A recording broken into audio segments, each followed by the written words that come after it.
ಅಂತ ಜೀವನ ಕಳಿಸಿ ದೊಡ್ಡಪ್ಪ ಮಾಡ್ಬಿಟ್ಟೇನೋ ಪಾಪ ಪ್ರಜ್ಞೆ ಕಾಡ್ತಿದ್ಯಮ್ಮ.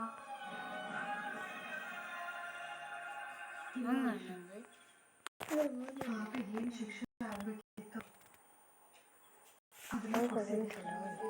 ನೀನ್ ಪಶ್ಚಾತ್ತಾಪ ಪಡುವಂತ ಅವಶ್ಯಕತೆ ಇಲ್ಲ. ಸರಿಯಾಗಿ ಮಾಡಿದ್ಲೆ. ಸರಿ ಅಂತ ಗೊತ್ತಿದ್ರು ಸಂತ ಆಗುತ್ತೆ ವೈಶ್ರು. ಯಾಕೆಂದ್ರೆ ಭಾಗ ಆಗಿದ್ದ.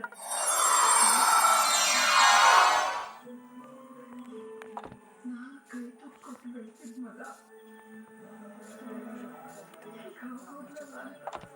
ಅಮ್ಮ, ನಾನು ಒಂದೇ ಸಲ ಪೊಲೀಸರನ್ನ ಕರ್ಸಿದ್ದಲ್ಲ. ನನ್ನ ಮನೆಗೆ ಹೇಳಿದ್ದೆ, ಬೇಗ ಬಾ, ಬಂದು ಮದ್ವೆ ನಿಲ್ಸು ಅಂತ. ಆದ್ರೆ ಅವನು ಫೋನೇ ತೆಗ್ದಿಲ್ಲ. ಬೇರೆ ದಾರಿ ಇಲ್ಲದೆ ನಾನು ಈ ಕೆಲಸ ಮಾಡ್ಬೇಕಾಯ್ತು. ಯಾವಣ್ಣಂಗೆ? ಅದಮ್ಮ, ಅವತ್ತು ನನ್ನ ಮನೆ ಕರ್ಕೊಂಡ್ ಬಂದಿದ್ನಲ್ಲ, ಮಳೆಯಲ್ಲಿ ನಿಂತ್ಕೊಂಡ್ ಬಂದಿದ್ರು, ತಲೆ ಉಸ್ಕೊಂತಿದ್ರು.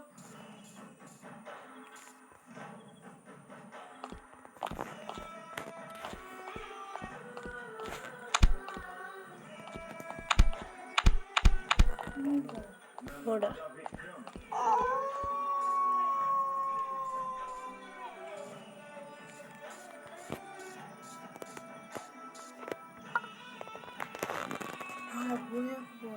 ಎಂತ ಆಟ ಆಡ್ತಿದ್ದೆ ನನ್ ಬದುಕಲ್ಲಿ. ಕಟ್ಕೊಂಡ್ ಕಂಡ ರೋಗಿ ಅಂತ ಮನೆ ಬಿಟ್ಟು ಬಂದೆ.